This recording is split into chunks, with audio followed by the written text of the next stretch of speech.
Hello student, again आपका स्वागत है एक न्यू वीडियो में। तो आज की वीडियो रहेगी ड्यू सोल के 4th semester and 6th semester के स्टूडेंट के लिए जिनके पास एक सब्जेक्ट है प्रिंसिपल्स ऑफ मैक्रो इकोनॉमिक्स। तो आज हम इसकी फर्स्ट यूनिट डिस्कस करेंगे।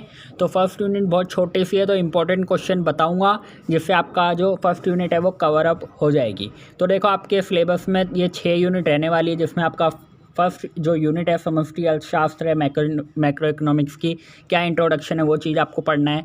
फिर राष्ट्रीय आय लेखा प्रणाली का परिचय है, राष्ट्रीय आय निर्धारण है, खुली अर्थव्यवस्था में राष्ट्रीय आय के निर्धारक घटक है, और आपका अल्पकाल और दीर्घकाल में सकल घरेलू उत्पाद एवं कीमत स्तर है। और आपकी जो 6th चैप्टर है वो है आपका आधुनिक अर्थव्यवस्था में मुद्रा। तो आपका सिलेबस कुछ इस तरीके का है। तो आज हम फर्स्ट यूनिट आज हम डिस्कस करेंगे जिसका नाम है समष्टि अर्थशास्त्र, यानी कि मैक्रो इकोनॉमिक्स क्या है, इसमें आपको पढ़ना है। तो मैं इंपॉर्टेंट क्वेश्चन बताऊंगा, बहुत छोटी सी यूनिट है तो आपकी 6-7 मिनट में कवर हो जाएगी। तो देखो, फर्स्ट यूनिट आपकी मैक्रो इकोनॉमिक्स, तो इसका फर्स्ट क्वेश्चन कुछ इस तरीके का है जिसमें कहता है समष्टि अर्थशास्त्र क्या है, ये किस प्रकार व्यष्टि अर्थशास्त्र से भिन्न है। तो आपको पहले समष्टि अर्थशास्त्र का मतलब बताना है, फिर उसके बाद ये जो माइक्रो इकोनॉमिक्स होता है वो उससे किस तरीके से अलग है वो चीज़ आपको यहाँ पे बतानी है। तो मैं आपको बता दूँ, फर्स्ट यूनिट आपकी कवर इस वीडियो में हो जाएगी। सेकंड यूनिट के लिए हमारे चैनल को सब्सक्राइब कर लेना, जब भी मैं वीडियो अपलोड करूँगा सेकंड यूनिट की तो आपके पास अपडेट आ जाएगा, तो उसके लिए हमारे चैनल को सब्सक्राइब कर लेना। तो देखो, इसका आंसर कुछ इस तरीके का यहाँ पर दे रखा है। तो यहाँ पर अलग अलग डेफिनेशन दे रखी है, तो आप इसको भी देख सकते हो। जैसे यहाँ पर कहता है, तो यहाँ पे आप देखोगे तो ये कहता है व्यष्टि अर्थशास्त्र के अंतर्गत हम विशिष्ट परिवारों, व्यक्तिगत कीमतों, मजदूरियों, आयों और व्यक्तिगत उद्योगों एवं विशेष वस्तुओं का अध्ययन करते हैं। फिर इसमें सेकंड कहता है व्यष्टि अर्थशास्त्र पूर्णतः व्यक्तिगत व्याख्या पर आधारित है तथा इसका संबंध अंतर व्यक्तित्व संबंधों से भी होता है। व्यष्टि अर्थशास्त्र का मुख्य विषय यह है कि इसमें वस्तु या सेवा की कीमत कैसे निर्धारित होती है, यही कारण है कि इसे कीमत सिद्धांत भी कहा जाता है। तो इसकी अलग अलग डेफिनेशन सबने दी है, तो आप इसको देख सकते हो। जबकि समष्टि अर्थशास्त्र क्या है, यहाँ पे देखो समष्टि अर्थशास्त्र क्या है वो यहाँ पे बता रहा है। समष्टि अर्थशास्त्र को वृहद सामान्य व्यापक अर्थशास्त्र के नाम से जाना जाता है, यानी कि जो मैक्रो इकोनॉमिक्स से एक बड़े लेवल पे की जाती है, इसलिए इसको हम कहते हैं समष्टि अर्थशास्त्र। मैक्रो शब्द की उत्पत्ति ग्रीक भाषा के मैक्रोस शब्द से हुई है, जिसका अर्थ होता है व्यापक यानी बड़ा। इस प्रकार समष्टि अर्थशास्त्र का बड़ा या व्यापक अर्थशास्त्र के नाम से भी जाना जाता है। ठीक है, तो समष्टि अर्थशास्त्र के अंतर्गत आर्थिक व्यवस्था का संपूर्ण रूप में अध्ययन किया जाता है, यानी पूरे विश्व भर के स्तर पर यहाँ पे इसका निर्धारण, इसका कह सकते हैं अध्ययन किया जाता है। समष्टि अर्थशास्त्र के अंतर्गत संपूर्ण अर्थव्यवस्था का अध्ययन किया जाता है। इसमें कुल उत्पादन, कुल राष्ट्रीय आय, कुल मांग तथा उपभोग की कुल बचत, यानी कि आप कह सकते हो जो व्यष्टि अर्थशास्त्र है, जो माइक्रो इकोनॉमिक्स है, उसमें एक पारिवारिक रूप से, व्यक्तिगत रूप से अध्ययन किया जाता है। जबकि समष्टि अर्थशास्त्र मैक्रो इकोनॉमिक्स में कुल लागत, कुल उत्पादन के उसमें किया जाता है, यानी कि राष्ट्रीय भर जितनी भी आपकी भूगोलिक तरीके से इसका अध्ययन किया जाता है। ठीक है, इसको बड़े लेवल पे किया जाता है, तो इसको इस तरीके से यहाँ पे बताया गया है। अब यहाँ पे समष्टि अर्थशास्त्र की आप डेफिनेशन भी देख सकते हो। जैसे लिखा है, समष्टि अर्थशास्त्र में व्यक्तिगत मात्राओं का अध्ययन नहीं किया जाता है, बल्कि इन मात्राओं के योग का अध्ययन किया जाता है।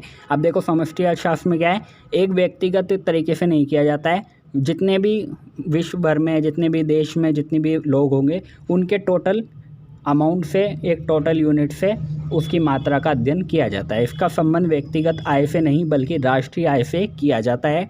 व्यक्तिगत कीमतों से नहीं बल्कि सामान्य कीमत स्तर से होता है। व्यक्तिगत उत्पादन से नहीं बल्कि राष्ट्रीय उत्पादन से होता है। ठीक है, तो इस तरीके से जो समष्टि शास्त्र है वो एक बड़े लेवल पे किया जाता है, ये व्यक्तिगत स्तर पर नहीं किया जाता इसका अध्ययन। ठीक है, तो इस तरीके से आप समझ गए होंगे समष्टि अर्थशास्त्र किसे कहा जाता है।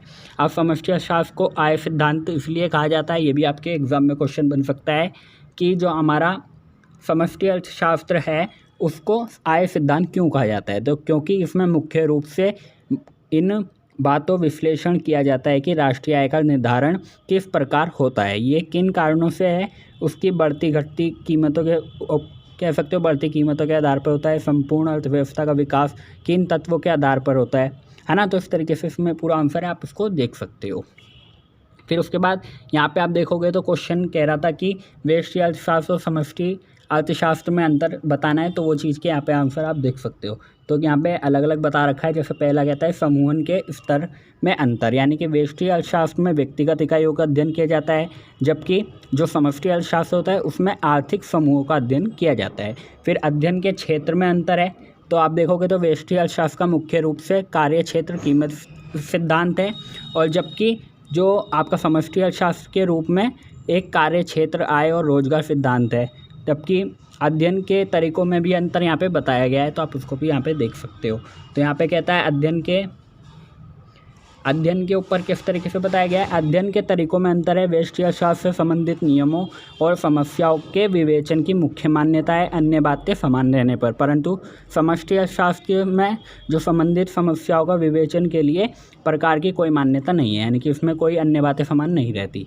फिर विरोधाभास की स्थिति भी यहाँ पे होती है। फिर उसके बाद आपका आधारभूत अंतर भी यहाँ पे बताया गया है, ठीक है। तो आप इसको देख सकते हैं। विकास क्रम भी यहाँ पे है, जैसे व्यष्टि अर्थशास्त्र की आरंभिक विकास प्रक्रिया का आधार रहा है, जबकि समष्टि अर्थशास्त्र का विकास तो 20वीं शताब्दी के ही दिन में है। तो इस तरीके से आप इसको आंसर को देख सकते हो।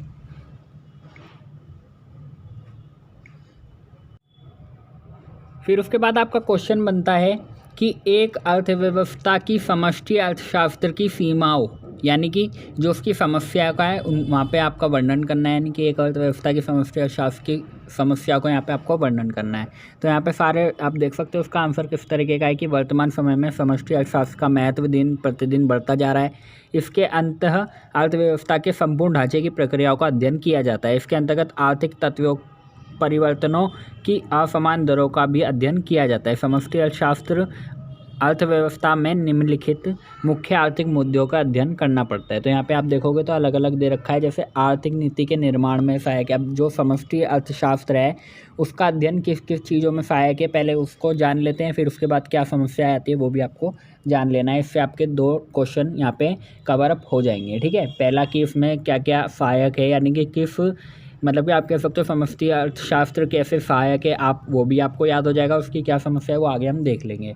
तो पहला कहता है कि आर्थिक नीति के निर्माण में बहुत सहायक है, जो कि आप आर्थिक नीति बनाते हो कि आपको कैसे क्या कार्य करने हैं, तो उसके लिए बहुत ज़्यादा इंपॉर्टेंट है। फिर उसके बाद सेकेंड टॉपिक है और पॉइंट है इसका, जटिल अर्थव्यवस्थाओं की जानकारियों में सहायक है, यानी कि वर्तमान अर्थव्यवस्था काफ़ी जटिल होती जा रही है। समष्टि आर्थिक विश्लेषण से जटिल आर्थिक व्यवस्था की कार्यप्रणाली की जानकारी आसानी से की जा सकती है। इसका कारण यह है कि किसी वृहद आर्थिक संगठन का वर्णन अलग अलग रूप में करना कठिन होता है, तो इसको ईजिली करा जा सकता है।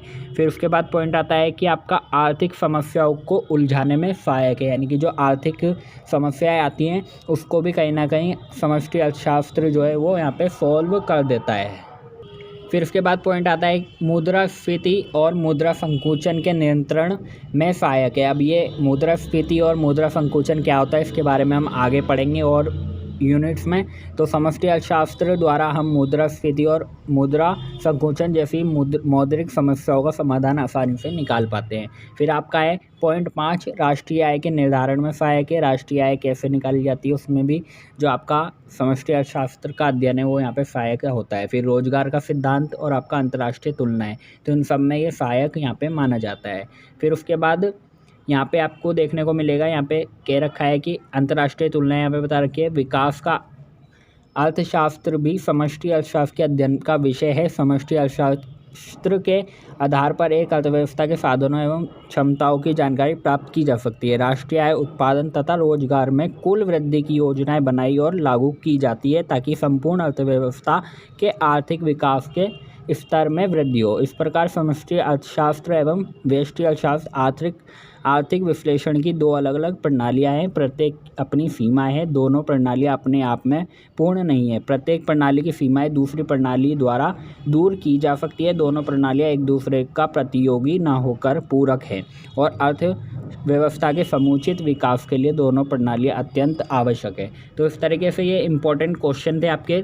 ये यूनिट बहुत छोटी सी है, तो इसके 2 ही इंपॉर्टेंट क्वेश्चन बनते हैं जो आपके एग्ज़ाम में आ सकते हैं। तो वीडियो अच्छे लगे तो वीडियो को लाइक करना और हमारे चैनल को सब्सक्राइब करना नेक्स्ट यूनिट के लिए, ताकि आपको नेक्स्ट यूनिट की अपडेट जल्द से जल्द मिल जाए। तो एक बार कमेंट करके ज़रूर बताना कि आपको कोई और सब्जेक्ट पे ऐसी वीडियो चाहिए क्या नहीं।